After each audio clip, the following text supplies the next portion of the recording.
C'est Marcel Yado qui réalise cette émission. Alain Alou est au son. Le numéro à appeler pour participer à ce débat, à cette rubrique Actu décalé, c'est le 01 48 52 94 02. Pour ceux qui nous suivent à la radio sur Diaspora FM, 01 48 52 94 02. 01 48 52 94 02. Si vous êtes à la télévision, le numéro est affiché. Si vous êtes à l'extérieur, il faut mettre plus 229 pour nous appeler sur ce plateau. Laurent Roland Tonnikes, Oumar Adéandjou sont toujours avec moi dans ce studio. Nous parlons de boissons alcoolisées en sachet. Et sommes-nous dans un pays où les interdits sont célébrés? Nous posons cette question parce qu'on ne comprend pas. Il y a quelques mois, une décision a été prise donc pour... D'ailleurs, pour que ceux qui vendent ces boissons en sachet, qui sont nuisibles, qui causent des maladies, soient retirés des étalages. Mais pourtant, jusqu'à l'heure où on parle, il y a encore des jeunes qui, voilà, s'adonnent allègrement à la consommation de ces sachets d'alcool, de ces boissons. Il y a des dames qui vendent encore ces sachets-là et c'est maintenant qu'elles étalent ça bien, puis au regard de tout le monde, et ne sont pas influencées. Oumar, comment vous répondez à cette question? Non, c'est malheureux. Est-ce que nous sommes dans un pays où les interdits sont célébrés? Non, je ne veux pas dire que les interdits sont célébrés, mais nous sommes dans un pays où on aime l'incivisme, on aime un peu la pagaille, on aime tout ce qui n'est pas, comment on appelle, n'est pas bon finalement. Je vais vous dire, hein, il y a beaucoup d'exemples. À chaque fois, moi, ma position sur ces genres de choses-là qui ne sont pas dans les normes est très nette. Il faut mettre fin une fois pour de bon. C'est ça, moi, ma position face à ces genres de choses-là. Tout ce qui peut nuire à la santé, tout ce qui n'est pas bon pour, comment on appelle, pour l'image du pays, il faut vraiment y mettre fin. Et moi, je reste toujours dans cette logique-là. On sait tous les dégâts que ces boissons-là causent sur la santé humaine. Même les sachets plastiques qui ont été interdits, on a tous applaudi dans le temps. Tout le monde était content. Mais qu'est-ce qu'on observe aujourd'hui? C'est partout désormais encore, les sachets plastiques. Ça quitte où pour entrer? Qui sont ceux qui distillent qui sont ceux qui distillent ces boissons comment on appelle, mal conditionnées, mal dosées, et on vient donner, et c'est fait même à base de quoi, on ne sait même pas, et tout le monde, les gens ingurgitent cela. Il y a des gens qui sont complètement, comment on appelle, dépendants, qui sont, comment on appelle, et voilà, qui sont complètement dépendants à l'alcool aujourd'hui, qui ne réfléchissent plus, ils prennent ça. Donc, c'est à nous, finalement, aussi de tirer la sonnette d'alarme. C'est aux autorités, à un moment, de monter au créneau et de mettre fin à cette pagaille-là. Pour moi, c'est de la pagaille, c'est de l'incivisme. On a pris une loi et il y a des gens, quand même, qui vendent. Donc, à partir de cet instant-là, il faut sévir. Moi, je pense qu'il faut sévir. Ce n'est pas normal qu'on trouve encore des sachets au Bénin alors que la chose est déjà interdite. Ce n'est pas normal encore qu'on trouve des trucs alcoolisés au Bénin alors que, enfin, pardon, des sachets d'alcool au Bénin alors que c'est interdit. Donc, si on arrive à en voir encore, ça veut dire ceux qui les vendent sont en infraction et ceux qui sont chargés de contrôler leur entrée sur le territoire ne font pas très bien également leur boulot. Donc, à partir de cet instant-là, il faut voir tous les côtés et pouvoir donc recadrer le tir, comme on dit généralement dans notre jargon. Il faut vraiment recadrer le tir et essayer de mettre fin une fois pour de bon. C'est pas bien du tout pour la santé de nos compatriotes. On crie tout le temps insuffisance rénale qui est en train de devenir pratiquement un problème de santé publique chez nous. Tout le temps diabète, problème de santé publique. Ça dit que c'est presque, mais je ne sais pas, c'est un grand nombre de la population qui a ce problème-là aujourd'hui de santé, et au point où bon, comme on politise très souvent tout chez nous, tout de suite on en fait un problème politique également, parce que, et c'est tout à fait normal quelque part aussi, parce que quand la population n'a pas la solution, ça devient un problème public, ça devient un problème régalien qu'il faut donc prendre à bras le corps et mettre fin. Donc c'est exactement la même situation aujourd'hui. Il faut mettre fin à cette histoire-là, c'est pas normal. Sachet plastique, boisson en sachet, il faut y mettre fin. Oumar et Laurent Roland Tonnikes, ma question que je voulais vous poser, pourquoi elle m'échappe cette question? Ça fait la deuxième fois. Quand vous m'en parlez, j'ai pensé à la question et maintenant Elle m'échappe. C'est par rapport au sachet plastique? Non. On aime les interdits chez nous? Non, c'est pas ça. Bon, d'accord, je vous laisse d'abord la parole pour que vous réagissez par rapport à la question posée et après je vais retrouver ma question. À la suite de Oumar Adéanjou, je suis tenté de dire... Oui, je peux. Alors, n'est-ce pas un chantier sur lequel nous devons attendre le nouveau directeur général de la police républicaine? Oui, je répondrai d'abord en disant, pauvre de nous journalistes. Ah oui, pourquoi? Pauvre de nous journalistes, il y a un an, vous vous rappelez, on a fait cette émission en parlant de cette interdiction. On était tout content de dire, mais écoutez, finalement, on va sauver les jeunes. Finalement, on va sauver les étudiants. Pauvre de nous, on a fait tout ça. On attendait que ce soit appliqué. Je rappelle que c'est un arrêté ministériel signé le 17 mai 2024 par la ministre du Commerce et de l'Industrie. Mais bientôt un an, quelle a été la répression de façon effective? Est-ce qu'on en a vu? Je me permets de lire les articles de l'arrêté ministériel qui dit, le premier article, la production, l'importation et la distribution des boissons alcoolisées conditionnées en sachets plastiques sont interdites sur toute l'étendue du territoire national. Pour l'application des présentes dispositions, sont considérées comme boissons alcoolisées les boissons obtenues par distillation, par fermentation, telles que le vin, le cidre, la bière et toute autre boisson produite de façon artisanale ou industrielle qui contient de l'éthanol. Article 2. Tout contrevenant aux dispositions du présent arrêté sera puni conformément aux textes en vigueur. Article 3. Les services compétents des ministères en charge du commerce, de la santé, des finances et de l'intérieur sont chargés, chacun en ce qui les concerne, de l'application du présent arrêté. Article 4, le présent arrêté qui abroge toute disposition, bon, comme c'est la formule. Vous voyez un peu ce qu'on a dit dans cet arrêté. 17 mai 2024, ça a été signé. On a aujourd'hui quelle date? 23 avril. Bientôt un an. Qu'est-ce qui a changé? Ça me rappelle la loi sur le tabagisme. Je me rappelle avoir été à Grand Popo avec les députés quand ils étaient en train de faire l'atelier d'appropriation de cette loi sur le tabagisme. Cette loi a été votée. Où en sommes-nous avec le décret d'application aujourd'hui? Parce que dans cette loi, il est même dit que pour vendre la cigarette, il faut être à un certain nombre de kilomètres pour vendre les cigarettes par rapport aux établissements. Mais vous allez voir des shoppings, en tout cas au niveau de nos CG, de nos des collèges, où on vend la cigarette là. Alors qu'en réalité, dès lors que vous avez même une boutique à côté d'un CG, vous ne devez pas vendre la cigarette. Mais est-ce que c'est appliqué aujourd'hui? Parce que c'est pour empêcher les enfants d'avoir assez facile à ces produits-là. On sort cet arrêté, on nous dit oui, on fera un travail. Nous, pauvres de nous, on s'est réjouis, on a dit bon finalement. Mais écoutez, Oumar parle de sachet. Je n'aimerais pas être à la place de notre compatriote Sandra Idessou, qui a fait un combat énorme contre les sachets plastiques, sachets rééloués. Mais allez lui poser la question aujourd'hui. Elle vous dira, mais c'est une déception. Je me rappelle, c'était même avec vous qu'on l'a reçu encore tout récemment. On l'a reçu au téléphone. Hein, non, elle était là. Ah bon, elle était là? Elle était là. Je pensais qu'on l'avait reçu. Ah non, je crois que c'était au téléphone. On l'a reçu au téléphone, hein? D'accord. Vous imaginez, vous comprenez tout ça? Moi, je crois que c'est beaucoup de peine. Beaucoup de peine que de voir que parfois on prend les meilleures décisions, mais on a du mal à appliquer, à opérationnaliser ces décisions-là pour protéger les populations. Parce que malheureusement, les jeunes se perdent dans l'alcool. Et quel alcool d'abord? Alcool de mauvaise qualité. Les jeunes se perdent dans quoi? Les sachets plastiques aujourd'hui, vous avez bien fait de préciser quand vous m'avez parlé, vous aviez dit qu'ils ont changé la couleur.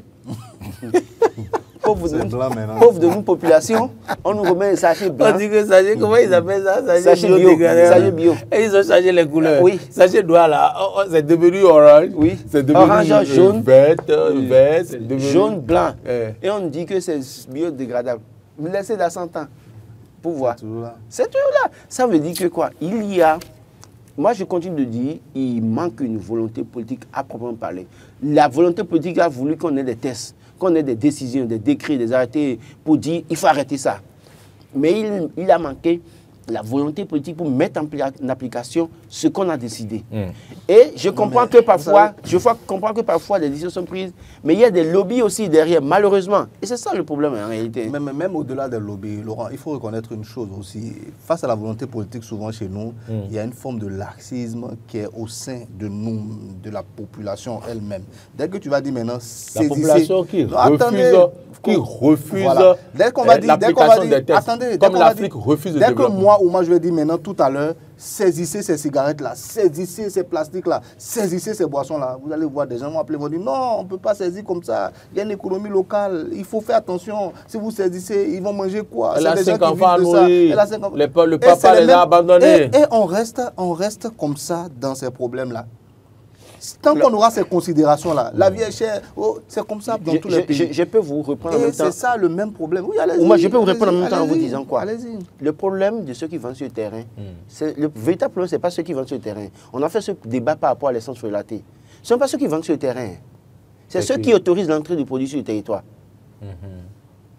Si on commence pas véritablement à empêcher l'entrée du produit sur le terrain, et qu'on fixe un délai, et qu'on trouve si chez vous, on détruit. Le problème, c'est que dans le même temps que nous voulons faire un travail, les gens continuent de faire rentrer le produit sur le territoire national. Les sachets quittent où? La grande partie quitte où? Au Nigeria, à côté. Ça passe par où?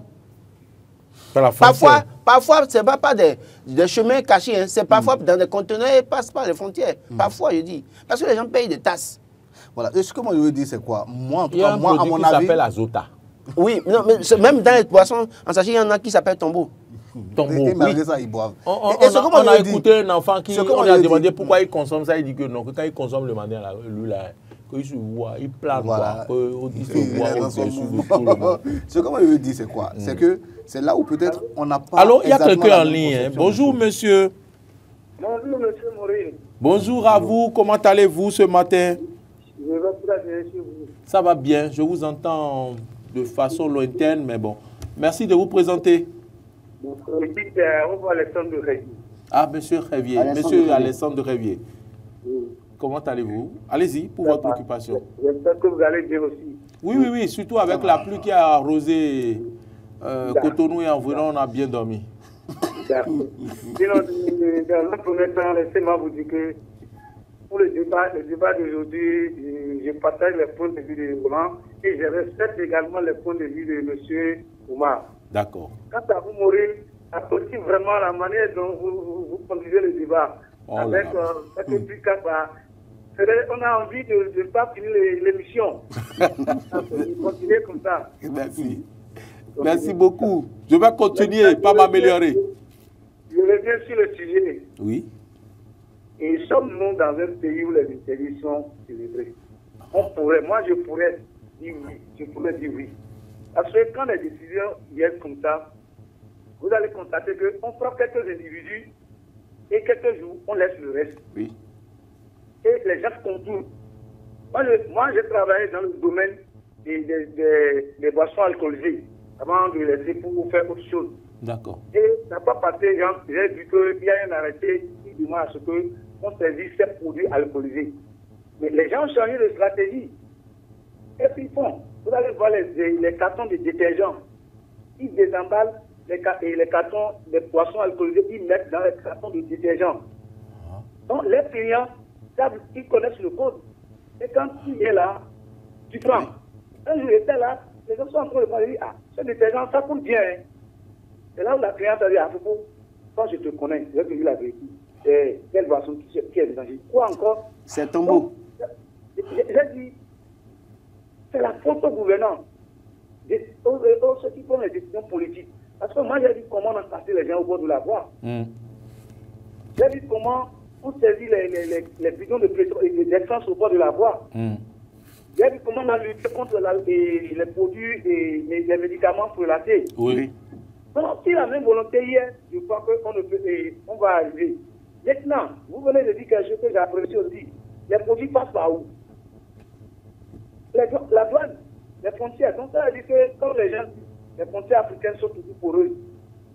Donc, on a qu'à faire un travail à ce niveau.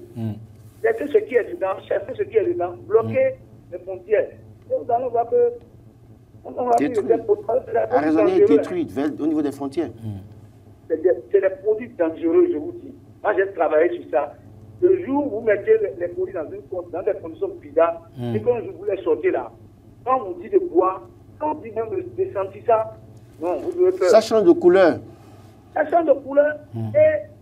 Non, non, Ça sent comme de l'acide parfois, à la limite. Je ne souhaite pas. Très bien.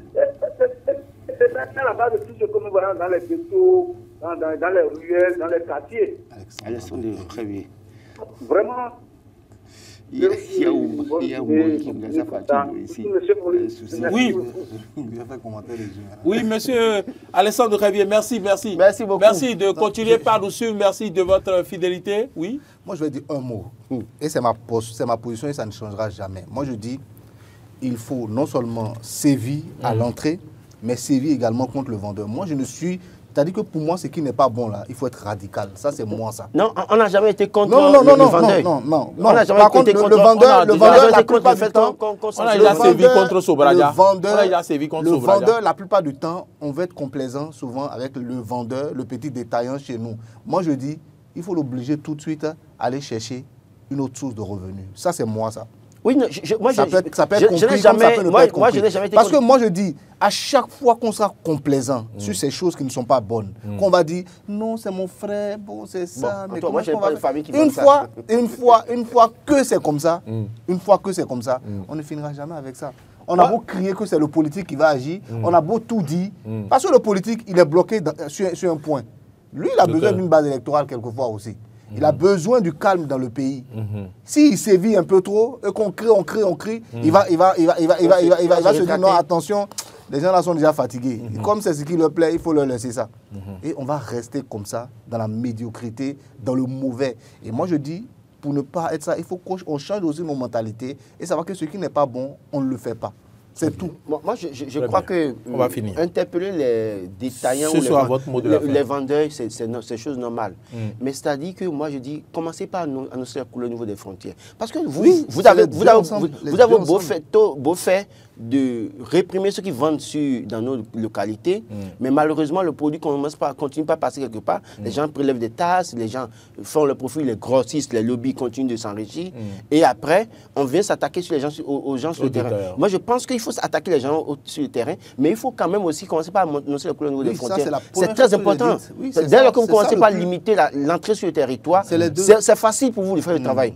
Mais si vous faites le travail sur le terrain sans limiter les dégâts au niveau des frontières, ça va continuer à rentrer.